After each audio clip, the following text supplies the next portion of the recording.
And for many people, recent changes to where and how they work have made that instability the default. Why your work-from-home freedom is destroying your sleep rhythm. One of the biggest draws of remote or hybrid work is that you can bend your day to fit your needs. You might start later after a late night, swap an early meeting for mid-morning, or shift hours to fit in errands or exercise. It feels like freedom, but your circadian system prefers reliability. Small day-to-day shifts compound into a later clock. That biological timing runs best when its cues are consistent, and one of the most powerful cues you control is when you wake up. Your wake time acts like a daily reset button. The moment you open your eyes and see light, your brain starts the next cycle, hormones adjust, alertness builds, and clocks in your organs and tissues sync up. If that wake time changes from one day to the next, the system has to resync, and that doesn't happen instantly. Even shifts of 45 minutes can slide your internal schedule later. That creates a mismatch between when your body is ready to perform and when work requires focus. With no fixed start time, it's tempting to let mornings drift based on how you feel. After staying up late, you give yourself extra sleep. On a quiet morning, you linger in bed, but each choice pushes your clock later, which delays the signal for sleep the following night. Over several days, you can find yourself alert well past bedtime and slow to wake, even if you're spending plenty of time in bed. Studies of remote and hybrid workers in 2025 found that people whose wake times fluctuated by more than an hour across the week had slower reaction times and more trouble sustaining focus on demanding tasks compared to those with consistent wake times. The total amount of sleep didn't always differ, but the irregularity left them feeling less rested. It's the timing that matters. When internal rhythms fall out of sync with daily demands, performance dips. A stable wake time links closely to other circadian anchors. In an office environment, fixed commutes, lunch breaks, and end-of-day departures create repeating signals about when to be alert and when to wind down. At home, these cues can disappear. One day you might still be in pajamas at 10 a.m., another you're at a cafe by 9. Without those consistent signals, it's easier to slide into later work sessions, evening screen use, and unplanned bedtimes that push your rhythm even further. You can replace those missing signals by creating microcues at home. Think of 3 consistent anchors that happen in the same order every day: wake time, exposure to bright morning light, and your first meal. That combination mimics the office's built-in cues, but lets you control the environment. Fixed wake time fires the starting gun for your clock, morning light strengthens it, and a consistent breakfast time reinforces your body's readiness to be active. Bright light is especially important. Research from the University of Surrey and Harvard shows that 20 to 30 minutes of outdoor light in the first hour after waking can help lock your circadian rhythm in place. Indoor light, even in a well-lit home office, is far dimmer than sunlight. If going outside isn't possible, sitting near a window or using a bright light lamp can approximate the effect and still strengthen the signal. Pairing light with movement, like walking to get coffee or stretching by an open window, can boost alertness in the morning and make it easier to fall asleep at night. This doesn't mean you need to enforce a rigid bedtime to benefit. The research found that even when bedtimes varied, a fixed wake time kept overall alertness steadier. On nights when you get less sleep, you'll naturally feel ready for bed earlier the following night, pulling your schedule back on track. This approach also protects you from the common trap of sleeping in to catch up, which can shift your rhythm later and perpetuate the cycle. If your work hours vary widely, choose the earliest wake time you realistically need in a typical week and make that your daily standard. On mornings with a later start, use the extra time for low-pressure activities, reading, easy planning, light exercise, rather than drifting back to sleep. This preserves your anchor while still leaving room for the flexibility that remote work offers in other parts of the day. At first, the transition can feel rough if you're used to letting wake time slide. The first few days may bring heavier mornings, but as your clock stabilizes, waking becomes easier and energy distribution across the day evens out.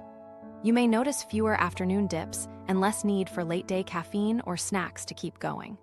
Morning light will speed this adjustment, especially if you make it a non-negotiable pairing with your wake time. Think of that wake time as you would a hard start meeting you can't reschedule. It's fixed. By removing the daily decision of, should I get up now? You avoid the drift that small delays create over time. Consistency here gives your body regular touch points to align its internal timing, so those biological signals for alertness and rest work for you instead of against you.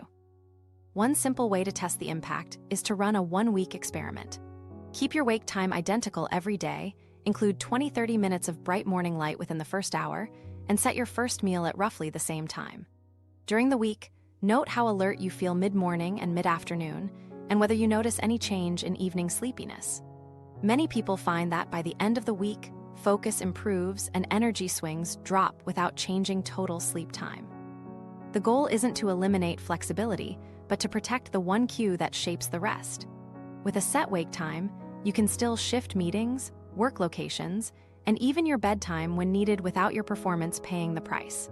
That fixed point steadies your rhythm so occasional changes don't pull you too far off course. It's a low-effort adjustment with outsized returns in how well you think and feel through the day. Once your wake time is consistent, the next step is making sure the time you spend in bed actually works for you. That's where many people get sidetracked. Online, you'll see endless quick fixes and guaranteed tricks to fall asleep faster, but most of them miss the deeper change that actually shortens the time it takes to drift off. Falling asleep faster without the weird hacks. Some evenings, the problem isn't that you don't want to sleep, it's that the moment you switch off the light, your mind stays switched on. That's when the search for something quick and certain kicks in. Online, you'll see fall asleep instantly tricks everywhere. Some are endlessly complicated, others involve breathing patterns or sound cues, and sometimes they work for a night or two. There's nothing wrong with that. Novelty can distract you just enough to relax in the short term.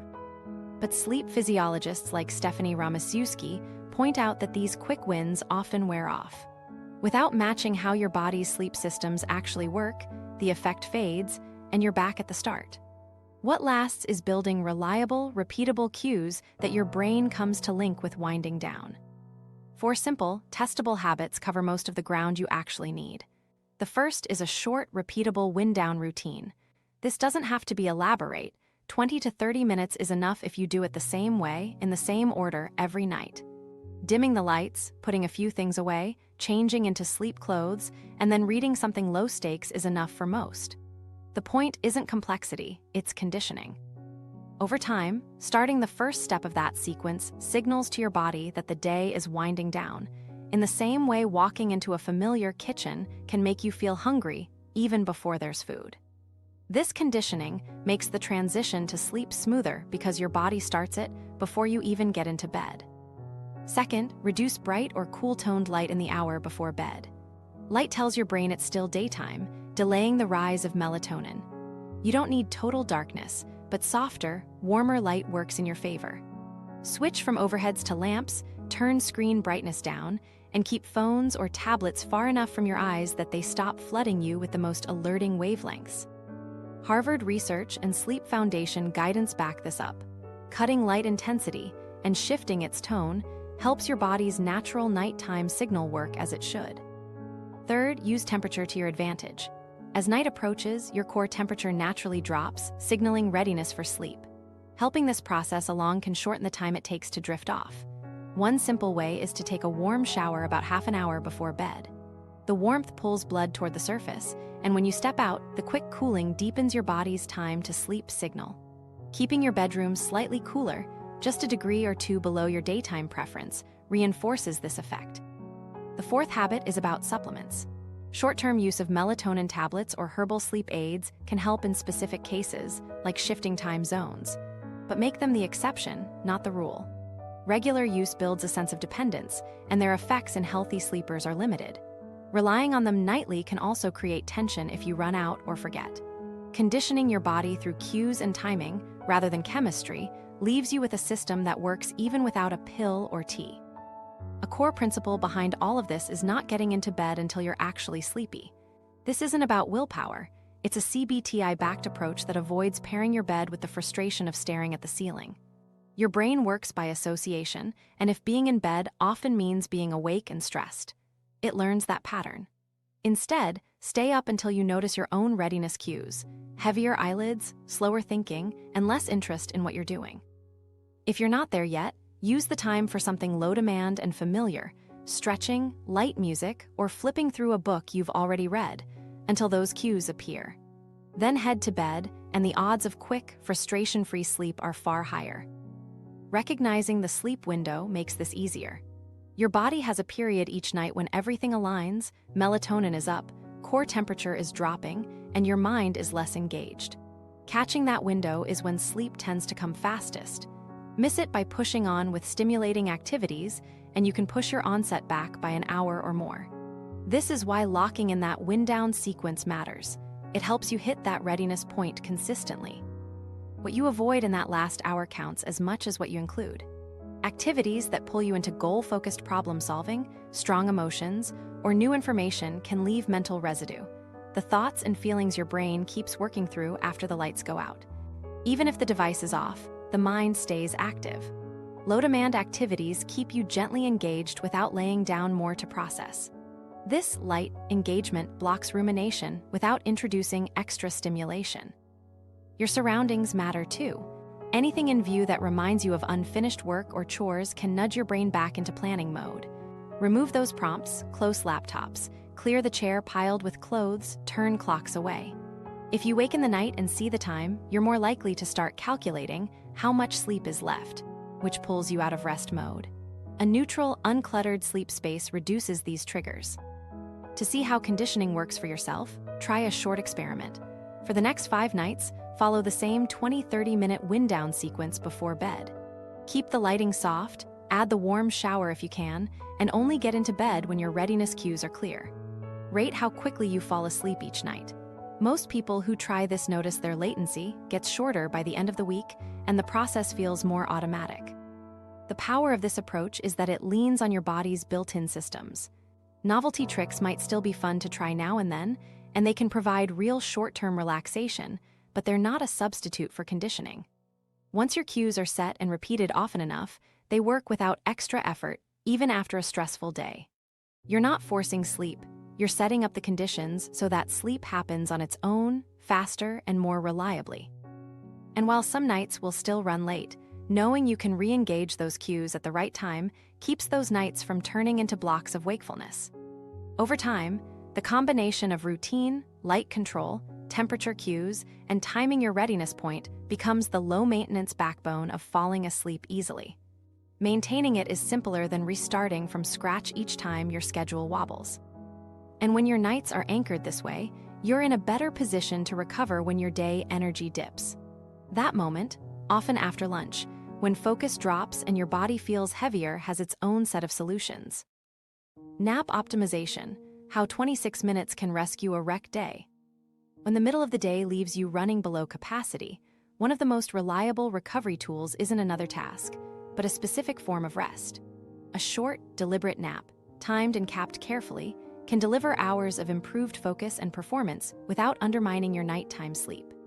NASA and aviation tracking studies have shown that a nap lasting about 26 minutes can lift alertness by more than half and enhance operational performance for the rest of the shift. Later trials in corporate settings have mirrored these results, reporting gains in decision quality and reaction speed after planned short naps. The numbers matter. A 20-30-minute nap hits the sweet spot, long enough to let your brain enter light stages of sleep, where nervous system activity slows and mental fatigue eases, but short enough to avoid drifting into the deeper, slow-wave phases. Wake before those later phases, and you can get up within minutes feeling sharp and ready.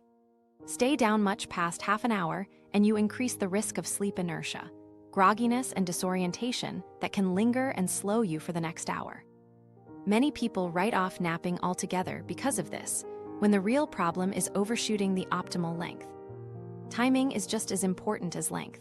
For most adults, the early to mid-afternoon aligns with a natural dip in alertness and body temperature, making it the optimal zone to add rest without interfering with nighttime sleep pressure. If your nap runs too close to evening, you reduce that natural buildup of pressure, pushing back your ability to fall asleep at your normal bedtime. A practical rule is to finish your nap by around 3 p.m., earlier if you tend to go to bed before 10. Concerns that naps will automatically lead to later bedtimes are usually about timing, consistency, or the underlying reason for the nap. If you're catching up after a short or fragmented night, a well-placed nap can maintain afternoon performance without compromising recovery later, provided the duration and timing are controlled. If your nighttime sleep is solid, a brief early afternoon nap won't necessarily shift your bedtime, as long as it's kept short and well clear of evening hours. The problems come with naps that are long, irregular, or used as a substitute for fixing chronic sleep issues at night. In the studies that tracked both operational crews and office staff, benefits were greatest when naps were planned into the day rather than taken in reaction to extreme fatigue. Pilots, healthcare workers, and other high-stakes roles often schedule naps ahead of extended work or critical tasks, much like refueling before a long trip.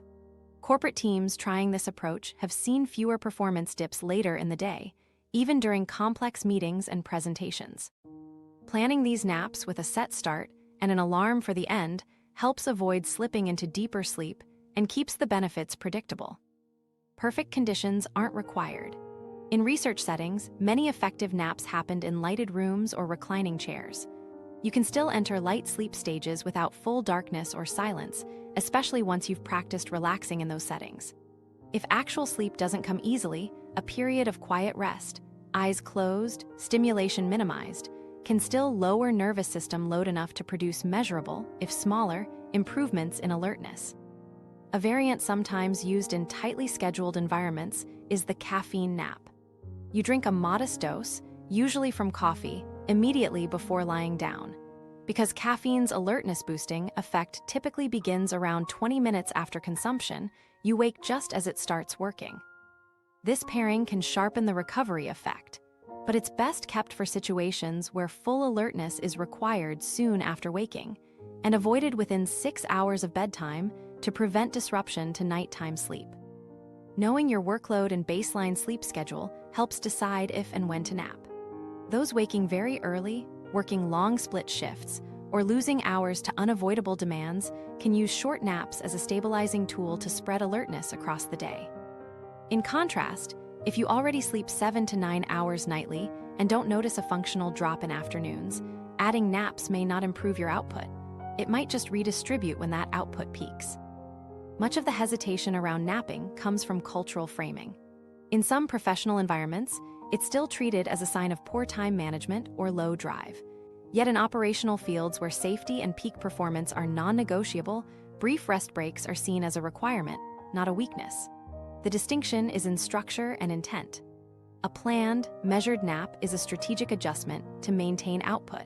An unplanned hour-long collapse is a reaction to resource depletion. Used deliberately, a short nap doesn't replace nighttime sleep. It supports performance in the hours ahead and reduces the temptation to overuse stimulants. By aligning length, timing, and intention with your body's rhythm, you recover enough mental capacity to handle late-day demands at closer to your best. For most people, that 26-minute window delivers the best return for minimal time invested. If you want to test the effect for yourself, try a 3-day trial. Choose a consistent early afternoon slot that you can finish before 3 p.m., set an alarm for 26 minutes, and make the environment as calm as is practical. Each afternoon, follow the same pre-nap steps so the process feels consistent. Close the laptop, silence notifications, recline, close your eyes. After each nap, note how your clarity, mood, and reaction speed feel compared to days without one. The pattern often becomes obvious quickly. The right nap, timed well, can give you back several productive hours that might otherwise feel sluggish. This consistency mirrors the logic used in other recovery strategies.